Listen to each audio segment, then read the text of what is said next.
of the I Believe podcast. I am your host, Bo Bartholomew, and with me is my co-host, Brinley Jensen. Brinley, what are we talking about today? Today we are talking about theater and the expansive world surrounding it.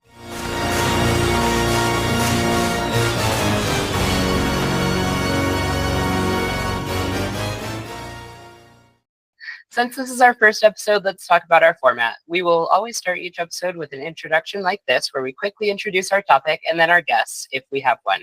We will have our guest explain how they're connected to the topic. Then we will give a short history. After the short history, we will start the question portion of the episode. This is where the audience submitted questions will go.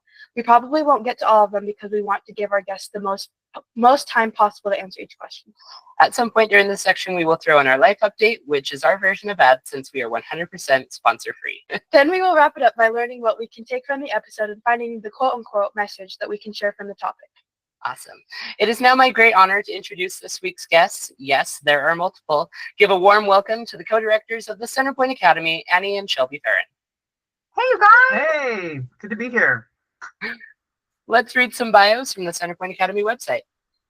Annie is a Vermont native and BYU graduate with a degree in communication disorders and theater studies. She has performed at theaters all over Utah Valley. Her favorite stage roles include Mother in Ragtime, Judy Burnley in 9 to 5, and Tanya in Mamma Mia. She has been honored with recognition from the Broadway World Salt Lake City Awards as Best Actress in a musical and Best Actress in a play. She is thrilled to be a part of the Centerpoint Academy family, where she can help contribute to its goal of building kids and building community. Shelby is always proud to contribute to the Utah theater community. As the son of a 42-year theater educator, he is thrilled to be picking up that mantle and working with amazing kids. Shelby came to Centerpoint as an actor in 2014 and began directing on the main stage in 2019, where he has helmed The Music Man, A Christmas Carol, Joseph and the Amazing Technicolor Dreamcoat, She Loves Me, and A Gentleman's Guide to Love and Murder. When he's not at the theater, he enjoys baking artisan sourdough, smoking delicious meats, and cultivating bonsai trees. But let's be honest, when is he not at the theater? In all parts of his life, he just wants to create beauty and make the world a little better. I personally know that he does that very well because I have been in 2 shows directed by Shelby, The Phantom of the Opera and Hadestown.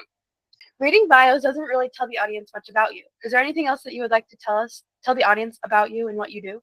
Well, I would just like to say how honored we are to be here and contributing to your first episode of your podcast. This is really exciting.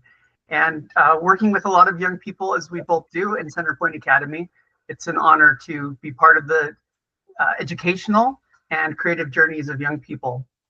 Yeah, and theater was a really important part of my growing up. And I was really fortunate to have some really awesome mentors in that area who really encouraged me to grow and really challenged me. And we've been super lucky to have some awesome theater instructors and directives and other creatives that have really been instrumental in the growth and development of our own kids. So it's really awesome to have an opportunity to give back to the community where we can. So happy to be here. Once again, thank you for being our first guest. Now that we've introduced you guys, we're going to talk some theater history. The Greeks are normally seen as the first creators of theater, when they created stories that could be performed for leisure. But over time, theater served many roles. In the 11th and 12th centuries, most people were illiterate, aka they couldn't read. So the clergy decided that in order to teach the Bible, they would need to find a more entertaining way to teach. So they wrote plays based on Bible stories called mystery plays because they revealed the mysteries of God's world. These plays were originally performed on the steps of the cathedral, but then they invented pageants, not the beauty pageants that we hear of today. Instead, these pageants were carts 2 stories tall. The base level would hold costumes and be an area for the members of the clergy to get ready for their acting. The second story would be where the plays could be performed. These carts will be moved almost like a parade to allow more people to experience the plays. Over time, specifically in the 13th and 14th century, the clergy discovered that their stories were too elaborate and that they would need more people to act out the plays, so they hired acting guilds to perform. During the end of the 14th century, these plays moved away from scripture stories and moved towards morality plays with characters of good and evil. These plays were often funny, and though they were called morality plays, they featured a lot more immorality than morality.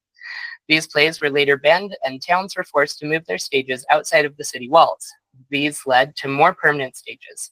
These stages were in the same format as the pageants, except they would be surrounded with wooden seating, and there was a huge grassy area right in front of the stage. This is the stage type that William Shakespeare would perform and write for. Then, over time, plays became more popular, drawing on events and real people for inspiration. This led right into the modern theater, which is where we get shows like The Sound of Music, Fiddler on the Roof, Oklahoma, and more. And as technology advanced, this would make theater more advanced and much more fun for shows such as Death Becomes Her, Hadestown, Phantom of the Opera, and so many more. It's a nice overview. Yeah, good job. That was great. Yeah. Okay, so now we're going to start our question portion, which is the portion that you guys have probably been waiting for. Have you ever learned any skills for a show that you have never used again? You know, honestly, I can't think of anything like off the top of my head that I've never used again. I would say that every show that I've had the fortune of being a part of, I have learned something, and I'm sort of the camp that you carry something with you, that you take something with you from every show that you've been in. So, you know, one time I did learn how to tap dance. Like, I taught myself how to tap dance in my basement. I was really, really, really eager to get cast in a role that I had really felt like I was follies of youth, that I was like, this is mine, I've got it. And I worked my butt off in my basement, and I was like watching YouTube videos all the time, and poor Shelby just all the time hearing me tippy tippy tippy tippy tap. And I mean, I'm not like the best tapper, but I think I was pretty darn good, and I was so excited. And not only did I not get the part, there was very minimal tapping in the actual show. So I wasn't like, I wasn't cast in the show. I didn't use it at all in that particular show. But even for that, now I know how to tap dance. So I just think there's always something that you can learn and take with you to other experiences. Well, I think really important that you had a lot of fun learning that and doing that, and you continue to have fun with it. That's one of the things that I really love about the theater, is that most of the things that we do with it are fun. Mm-hmm. So there's never really like a waste of time. Like, if you prepare for an audition and you learn a new song and you get better at it and you find some way to express something, that's something you carry with you, and it's not wasted. No. In fact, if I can just say this, I think whether it's a show or just a life experience, I have never learned something that I was like, well, that was dumb for me, like to have learned. I wasted my time. I've literally never felt that way. Yeah. I think all knowledge is good to have, and it will come in handy at some point. Yeah, absolutely. You learn from things, even if the specific skill you don't use again. Like, I've used accents in a show and worked really hard to get those right, and have not had other opportunities to use those accents later. You know, like I played in 2018. We were in ragtime at Centerpoint, and I played a Jewish immigrant character from Latvia, and so I worked really hard on getting all of the pronunciation right. I mean, most of it, I mean, he did have some parts that were in Yiddish, but mostly it was just English with this Latvian accent. Audience didn't really care. Like, it could have been any kind of generic Eastern European sounding thing, would have been fine, but I worked really hard to try to get it right. I've not used that since, but the skill of learning how to control my voice and my pronunciation for that has paid dividends in other things where I've needed to use voices. Hey, have you ever had a role that you absolutely hated? This is a good one for me to answer first, because I don't think Annie had a role that she didn't love. She's just so good. So I will say it's not so much that there was a role I hated, but there are things that we're more right for than others. And you know where you're going with this, and I'm so excited. So as you have perhaps learned, Bo, as a man in the musical theater, you are a much more valuable commodity. You are a rarer commodity than women in musical theater, and so there may be opportunities. Like nodding her head. She's like, no. Every show I've ever cast as a director, like with the women, I just have an embarrassment of riches that I can choose from. Like, here's 5 women who would all be amazing at this part, and I just have to choose which slightly different flavor is exactly right for it. And here's a guy who can do it, like opposite her. Like, I mean, I've even had to cast be like, she's way too tall for him, and he's my only choice for a prince. So, babe, it's like that joke that went around the interwebs for a while, where it was like all of these girls worked so hard, and then it's like the football player got cornered by the theater teacher and was like, "Congratulations, you have to play Shrek," and he's like, Yeah, and the girl who's been like studying ballet since she was 2, and everything is like counts girl number 3. Yeah. So this is all prefaced to say that Annie was very appropriately cast as the lead role in Annie Get Your Gun, which, if you don't know, is based on the real life experiences of Annie Oakley, sharpshooter, Old West, and her feud and also romance with Frank Butler. Frank Butler is the part in which they said, Shelby, will you come be in the show with her? And because we knew the directors, it was a very small theater, and they were hard up for talent among the guys, which is not rare, but it was a more extreme case here. If you're not familiar with the show, which I will assume it's an old Golden Age musical, probably most of your listeners are also not. Frank Butler is a big shot chauvinist, womanizer. Like he's trouble. Like he's sexy, but he's trouble. Shelby is the antithesis of this character. Yeah. So like I do not walk with swagger. I do not boast about myself as I walk into the room. Nobody sees Shelby Ferrin walk in a room and is like, that dude's intimidating. Like, not that you're not like handsome and wonderful, Shelby. You're very strong. But no one's like, hide your women. This guy's coming through and taking them all out.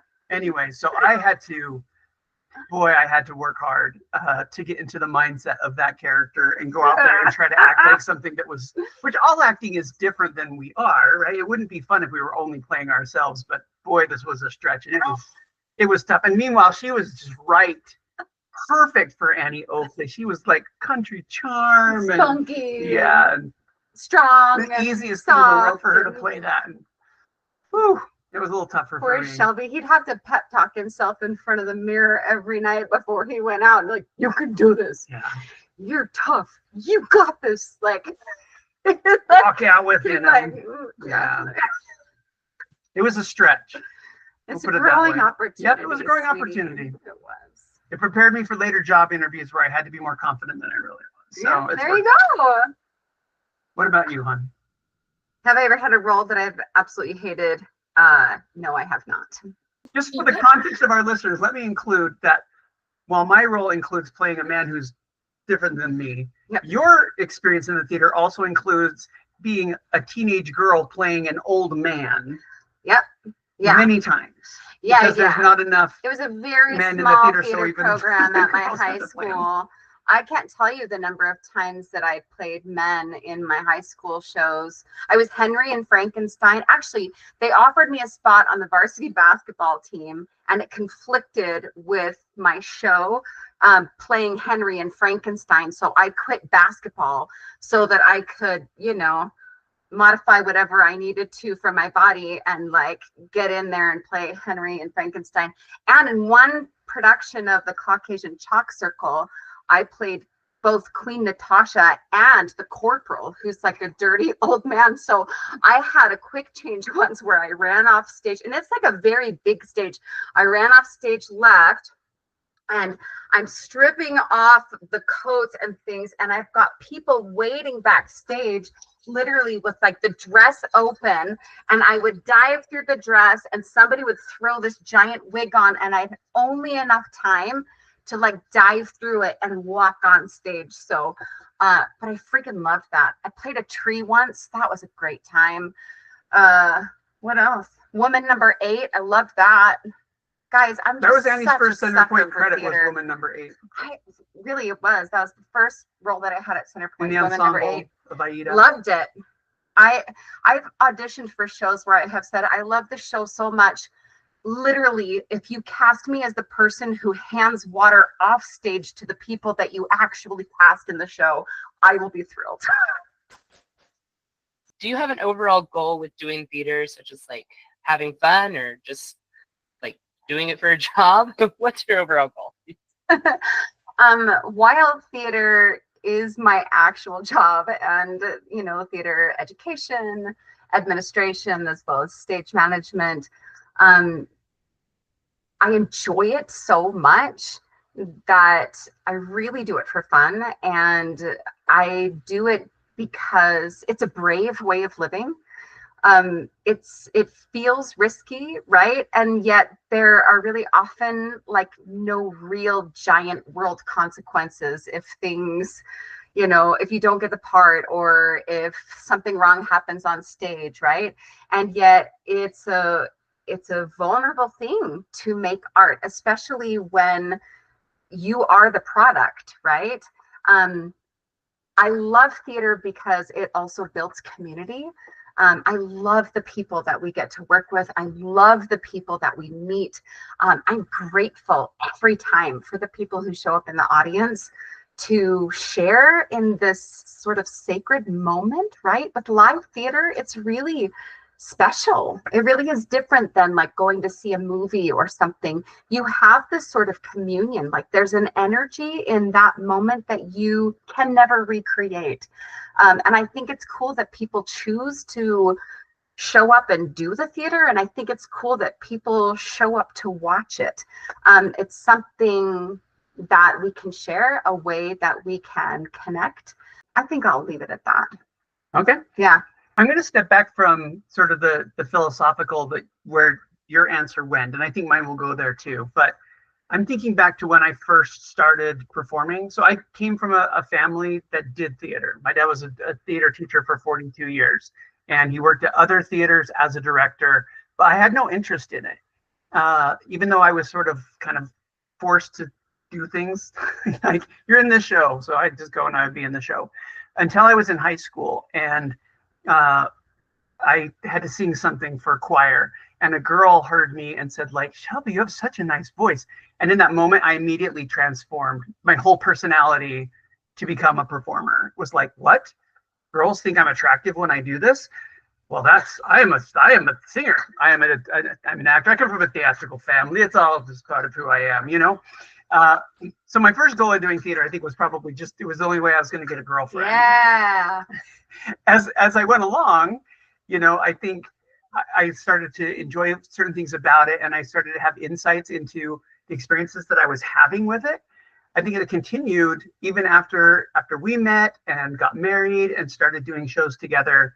Really, I was still principally an actor, even though I had started to do some other work on the directing side here and there. But about 7 or 8 years ago, I really shifted almost completely.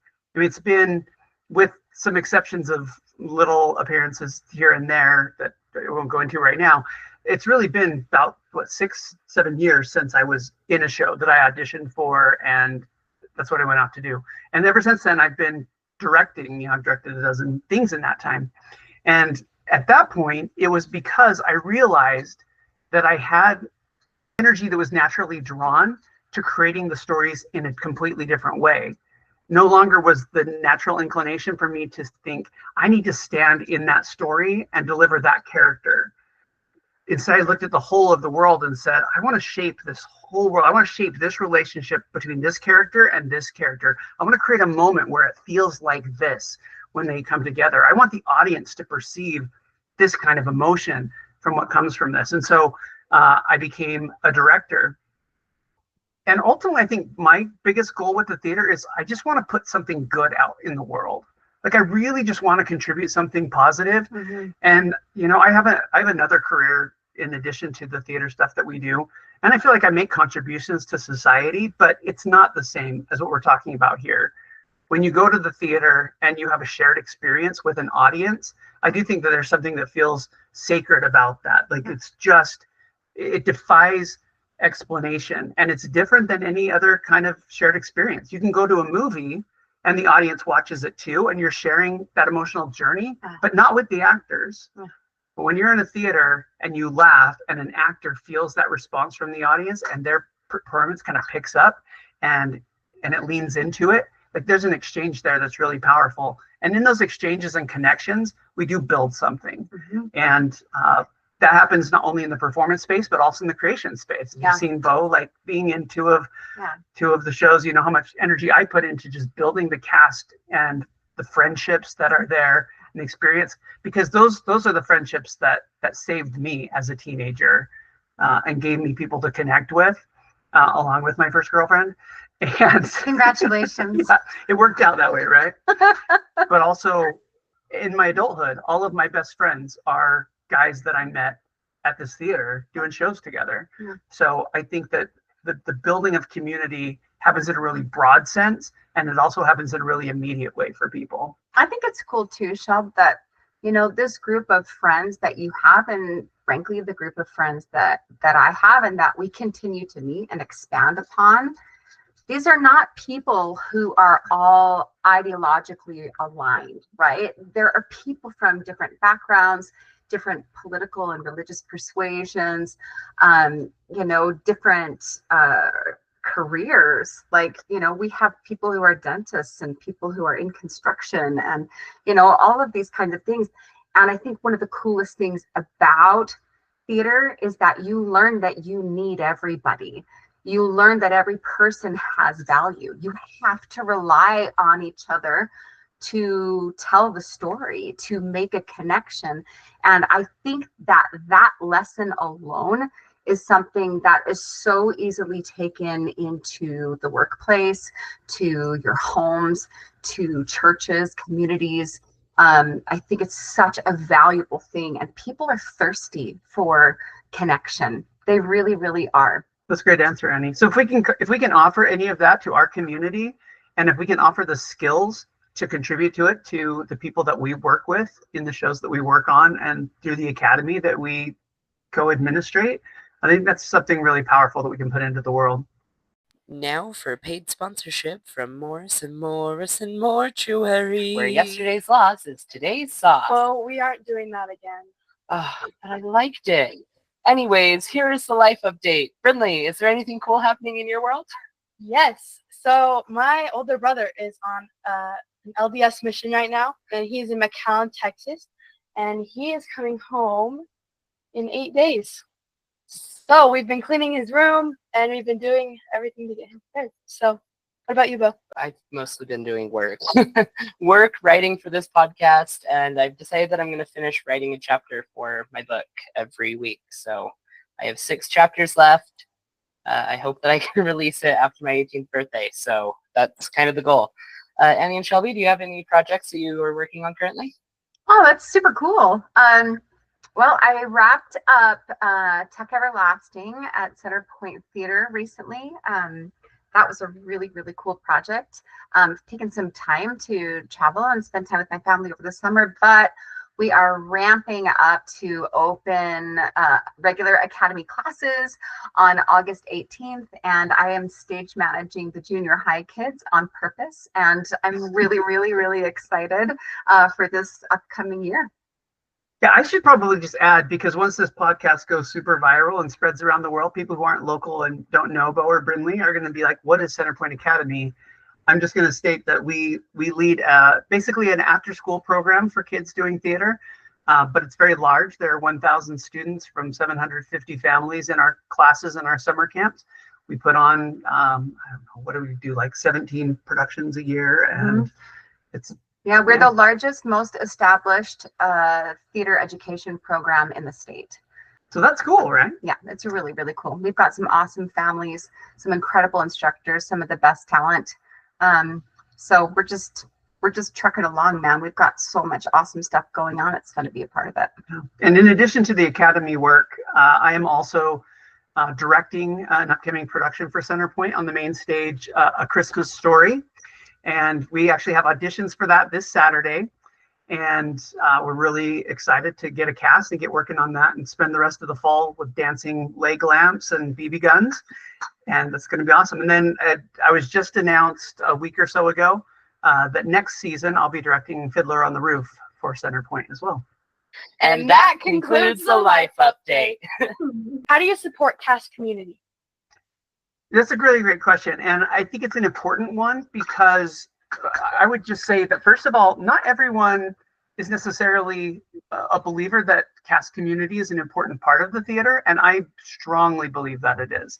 Like one of the great theses of theater for us in our family is that community it's the thing. There are directors who talk all the time about what they look for in an actor when they're casting a show. And I will tell you straight up, first and foremost, most important thing that I look for is nice people. I always have an audition pool of people who are talented. So many, like you could cast a show 10 different ways and you'd have plenty of talent, but you cast people who are mean or who are catty or who have agendas, and you will never have a good show. You cast the nice people and they will build something more beautiful than you can possibly imagine. So it really all starts for me in the casting process and ways that I look for kindness. I do things like during auditions and callbacks, I look for how people talk to each other. When they come into the room to audition, we bring them in groups usually. They kind of sit down next to each other and wait their turn.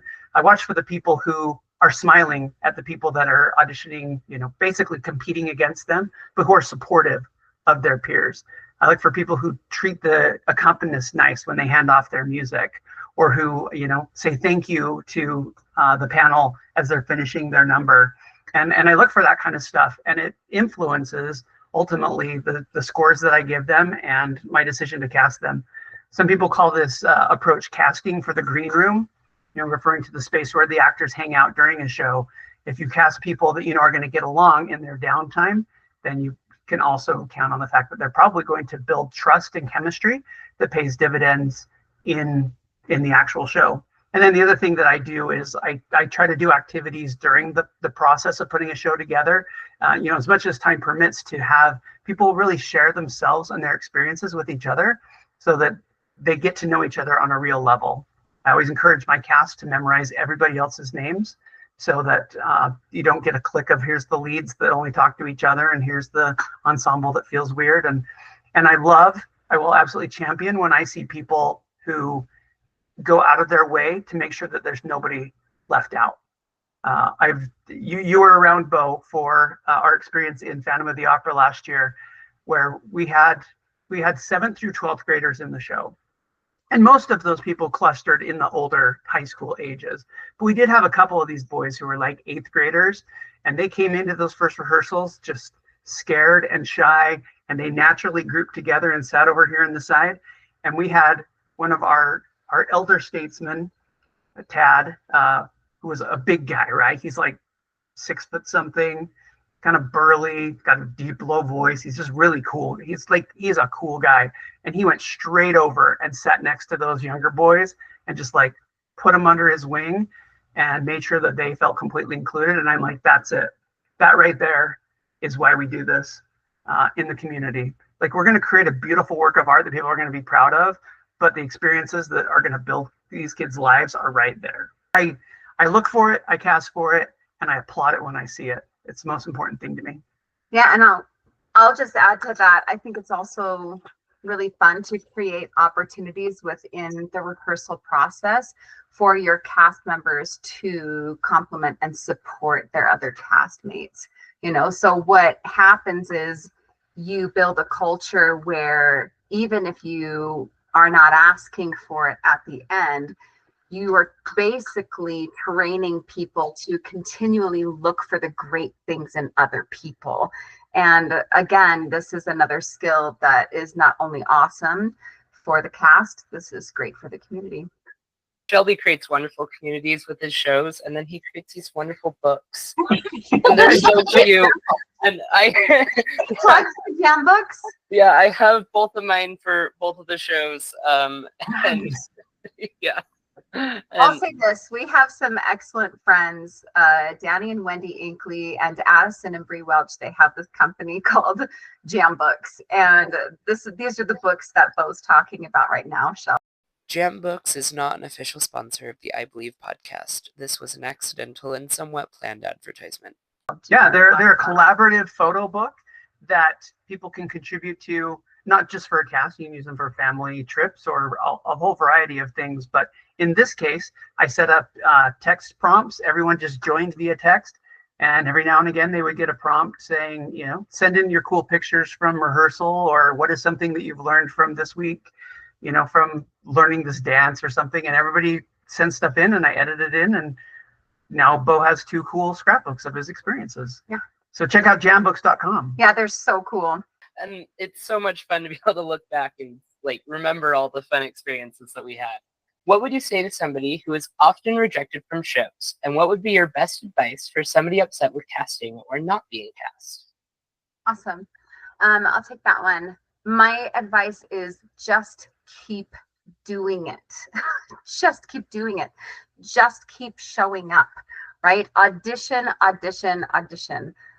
Continue to build those relationships with people. Continue to take lessons, right? Never rest on your laurels, meaning there's always something that you can be doing to get better. And if you have people in your life who are finding some of the success that you're wanting or wishing for, or people who are good mentors for you, ask them, what are the ways that you feel that I could improve?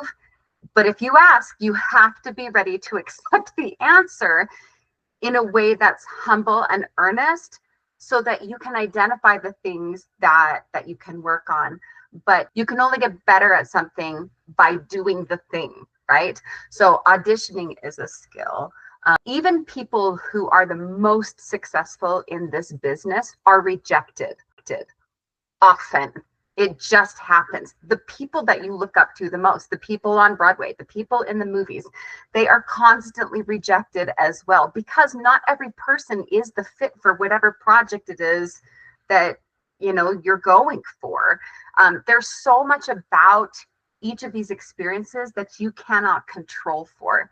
Most of the time, it also has nothing to do with you.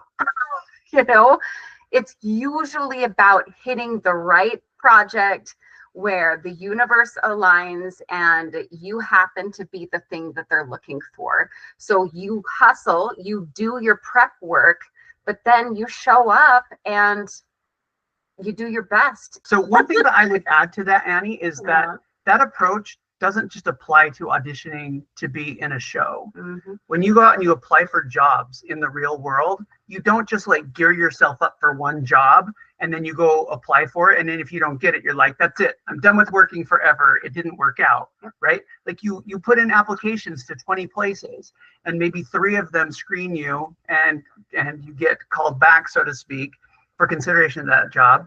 And then you're a finalist for one and maybe you get it and maybe it doesn't work out and then you go after something else. That's going to happen, you know, throughout life. Like, how many people do you see when you're a single person and you're looking around and think, that's a person that I could date? But you don't just like pick one and then that's it. I mean, maybe if you're like the super luckiest person ever, you would like your soulmate is right there in front of you, and that's just how it works out. But most of us meet lots of people. We flirt a little bit here, we find connection, eventually find somebody that it works out with, maybe. So it's a skill in life to be diligent, to have perseverance, and keep trying for those things, and then just keep developing yourself along the way so that you are more castable. And learn how to deal with that rejection. Like, rejection is just a part of life, and I do think that it's helpful to realize, like Annie was saying, sometimes it's not because you weren't good. I have not cast people who are some of the most talented people I've ever seen in my life. I would argue most of the time, Yeah. it's not because you're not good. Yeah. Like I say, sometimes it's like you were the best Cinderella, but I didn't have a prince tall enough for you to not look weird. You know, and that's just short-sightedness on my part at the time that I was casting Cinderella, 15 years ago, that having a Cinderella who was 8 inches taller than the prince was going to feel weird. But that was either way. But we've also seen productions where the physicality is non-traditional because that is what the director had in mind. Yeah. So you can't control it, right? Yeah. So the tall girl shouldn't say, I'm never going to audition for Cinderella because I'll never get it, because she might in that production. Yep. She didn't in mine, but it wasn't because she wasn't the best. I have so many times cast my second and third choices in parts because of the That's how it worked out chemistry in that his it worked out. marriage too, huh? Third choice, but you were the one who worked with me, who was the only choice for a Annie guy, Ferrin, so that's proud how to it be goes. third. It's always based on the guy. Who is the girl that goes with the guy? We have to use him. So, but just realize that you don't have to take it personally, and so you just get up and you keep trying again, and the other thing will work out. Also, think more broadly than just, like I say, just this one show that you're going to audition for. Go audition at lots of theaters. Go try lots of different genres. Find places that you can build your experiences.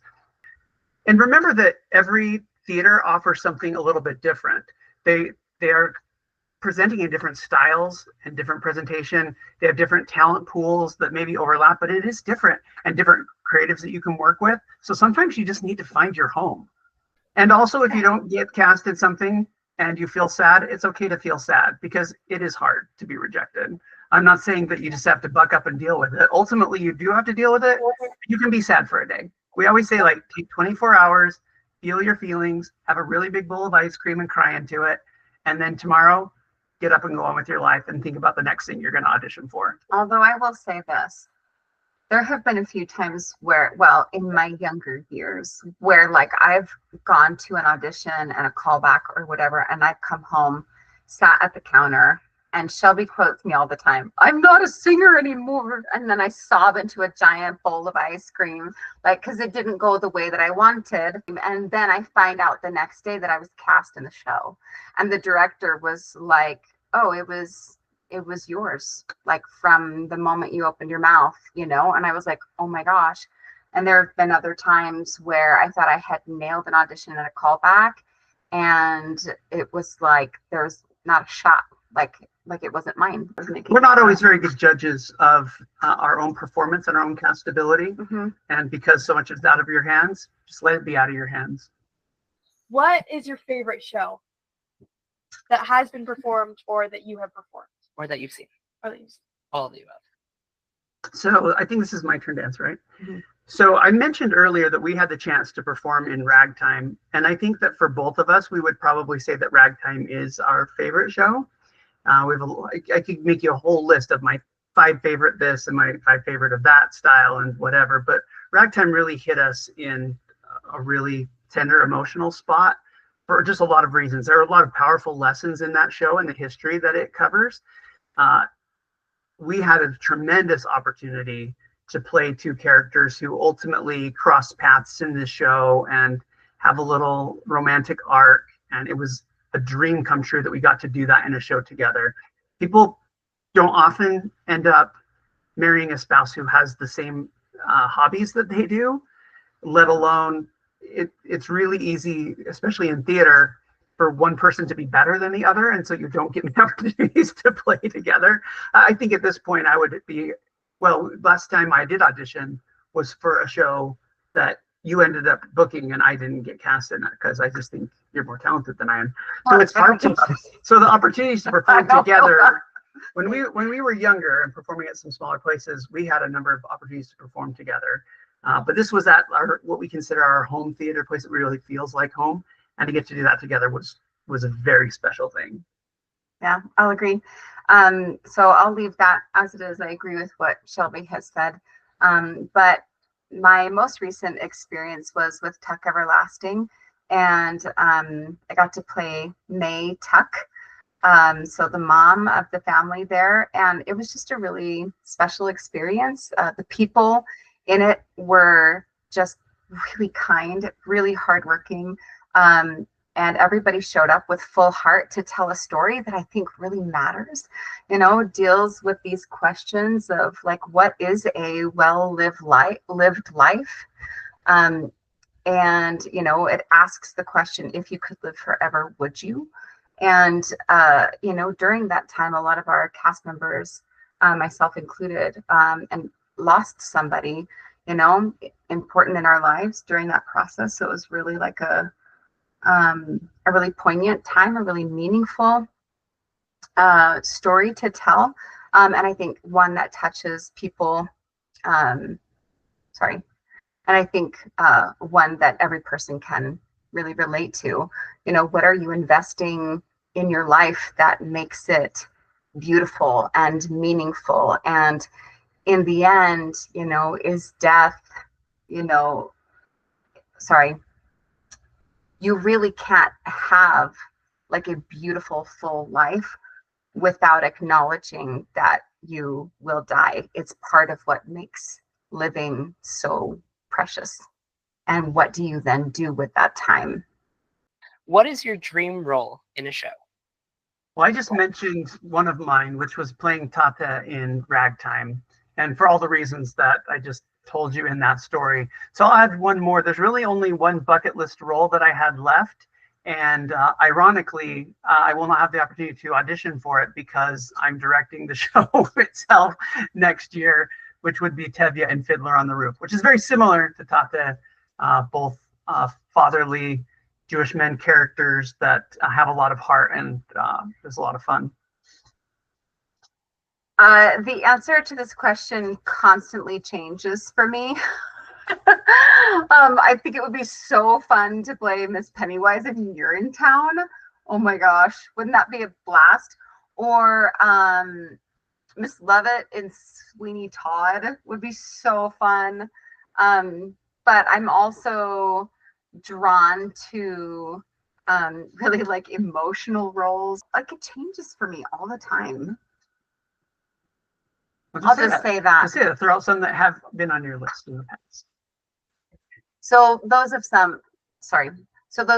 just been some that have been on my list, but my list constantly changes, honestly, just based on what the theaters around me are doing. And I'm like, oh, that would be really fun. Okay. What role would you say Centerpoint plays in the community? How do you feel Centerpoint does that role? You know, Centerpoint has a really interesting history, and I won't do it justice, so I really won't try. But 30 years ago, there were 3 couples who came together and wanted to create, you know, a community theater. And they bought a little spot over on Pages Lane, and they converted this section of strip mall into a little in the round theater, which then they improved up to a kind of a thrust proscenium stage. And then they built a partnership with the cities to build the building that Centerpoint is now.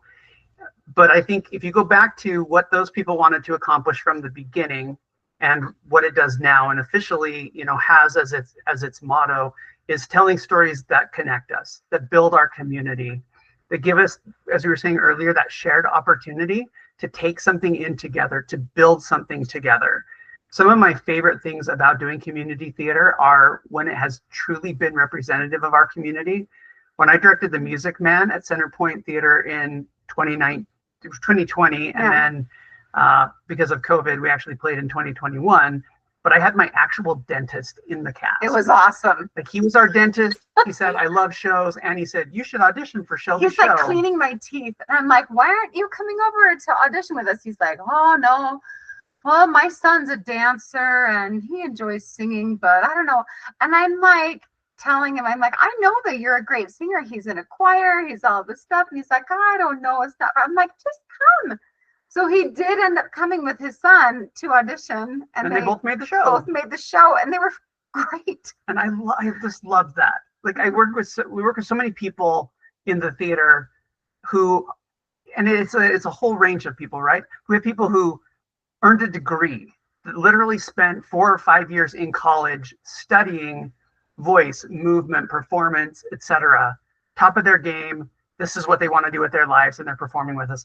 And then these people who are like, I was in a show once when I was in high school. It was fun, so I just showed up at auditions. And you're like, you know what? You got it. Like, you've got the stuff, and you're needed in this show too. And we need all of these people and all of these skills. And I think that is a beautiful thing. Like I said, all my best friendships came out of that type of relationship, and or that, you know, working relationship. So I'm really grateful for the theater, and I think that Centerpoint does an exceptional job at fulfilling that mission. I think also Centerpoint has this real goal to focus on the stories, right? This motto, stories that connect us. You know, we've been really fortunate to be a part of a theater in a very exciting period of growth. We've had a ton of really awesome upgrades. Our seasons are getting better. Our talent is getting better. Our infrastructure that maybe a lot of people aren't totally privy to the workings and the goings on, but like the structure underneath all of this is better than it's ever been. And yet all of it is in service to this idea of telling the stories that connect us. I'm really proud to be a part of a community that keeps that as its focus. There really is a loneliness epidemic in the country and in the world, in a time where we really have the ability to have the world at our fingertips and to be in many ways very easily and quickly connected. As a people, we are, according to the data, the loneliest that we've ever been. People are yearning for face-to-face interactions. Shared emotional experience. Yes. I was up in our offices a few months ago, and there were some decisions that were being made. And, I said to a coworker, well, are we who we say we are? Right? Are we putting our people first? Are we putting our stories first? Are we putting this goal of connecting people together first? And as long as we are doing that, then I'm in, right? Because this connection is what heals people. We're desperate for it. So much of what defines our lives, who we are we keeping this storytelling and this idea of people connecting at the heart of our decisions, right? And I believe that is something that Centerpoint does really, really well.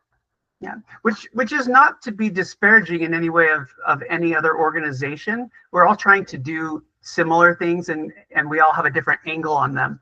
And some theaters really put, and some patrons, frankly, want certain types of experiences. Some patrons really want a spectacle in what they see, and they want to have as many flashy things as possible in every performance they see. And there are other people that don't want any of that. They want a stripped down, black box performance, like give me Shakespeare in plain clothes and no fuss to it. And Centerpoint has just taken a tactic kind of in the middle of those to say, we're going to have some really nice scenic and lighting elements. We're going to put some bells and whistles on things, but only that are in the service of the story, and only in the service of stories that we believe in and stories that do connect us. What does this story tell us about the human experience that will make us better people, better neighbors to each other?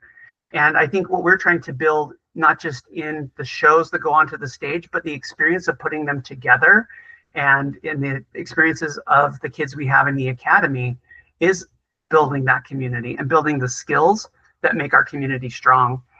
One thing that I say to our instructors every year, and I'm about to say it because we're having our back to school refresher training in a week or two, is your job as an instructor in the Centerpoint Academy is to love these kids and to help them be the very best version of themselves.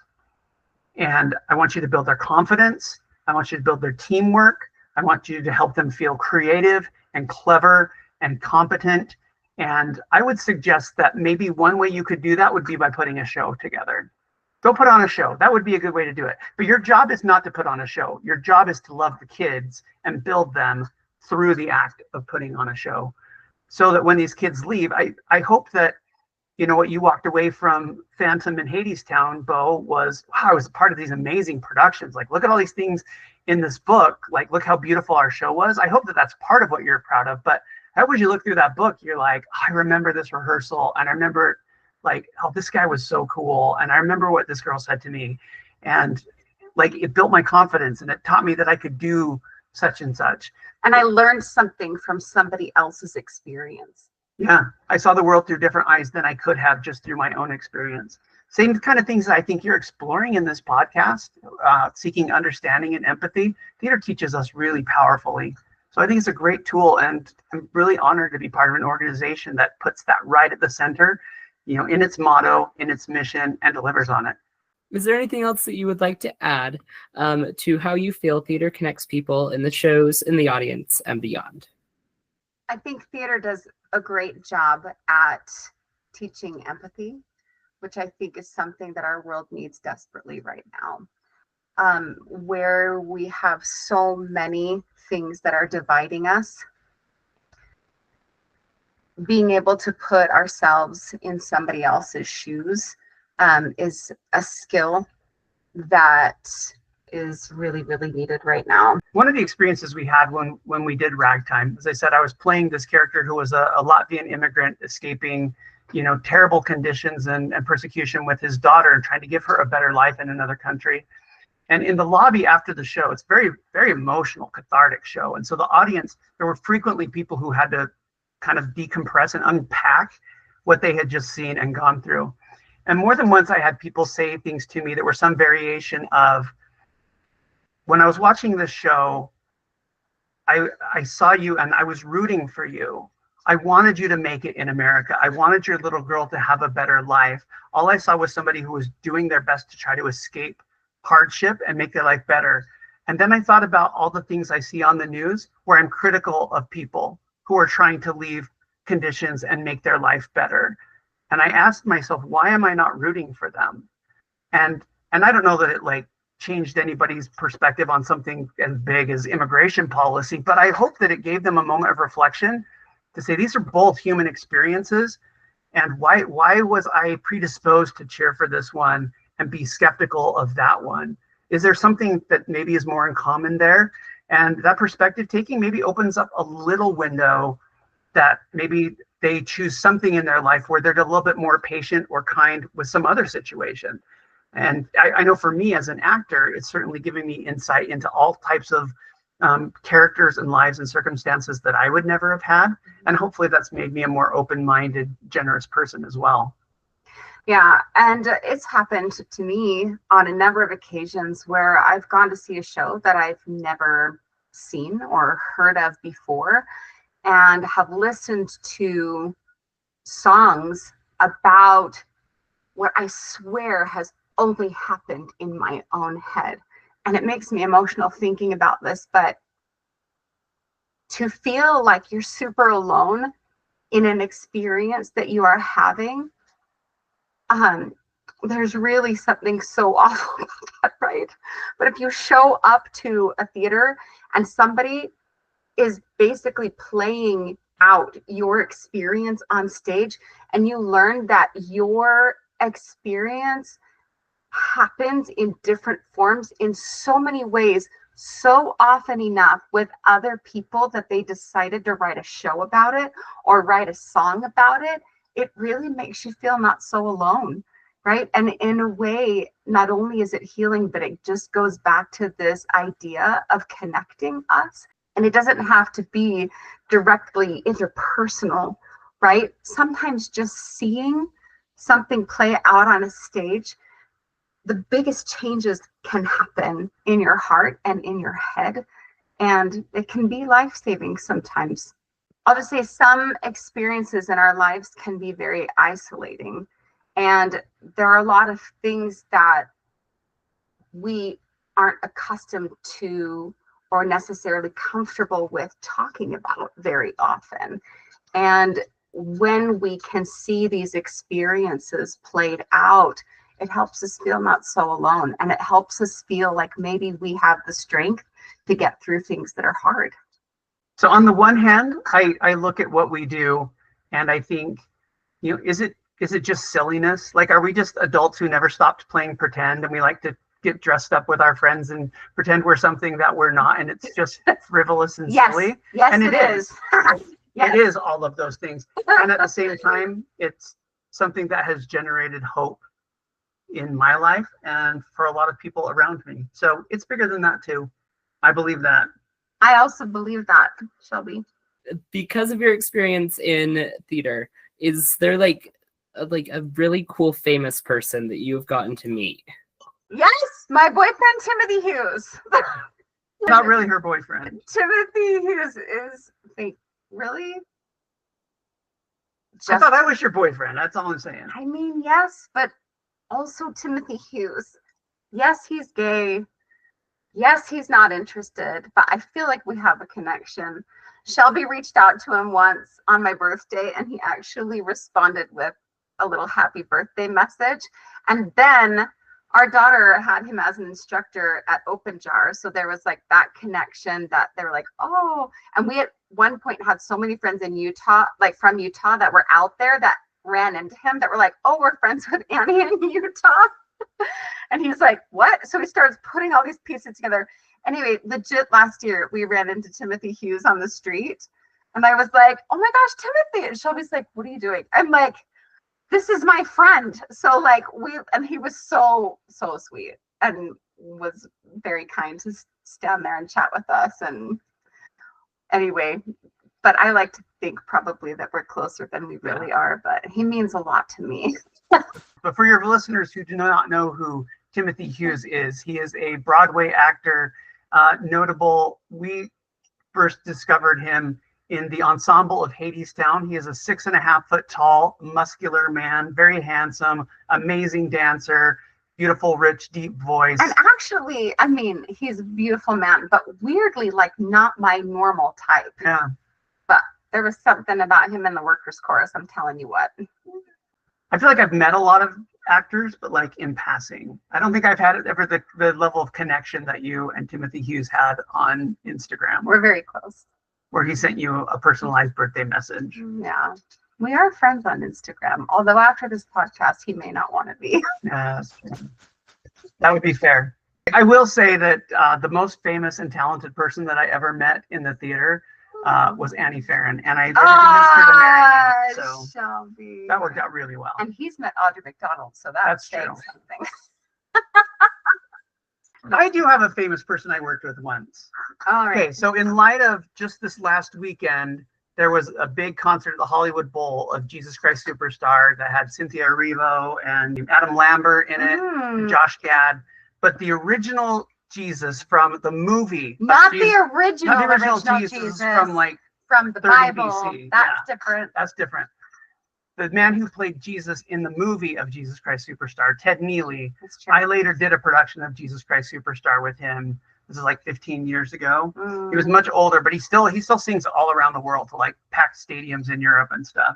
Yeah. And I got to play Peter in Jesus Christ Superstar with what theater people call the original Jesus. That's cool. So that's pretty cool. But meeting you was better.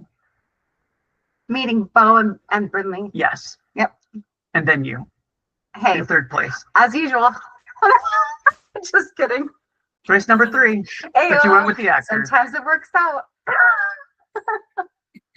Our little wrap up is going to be like just a little bit of what we learned.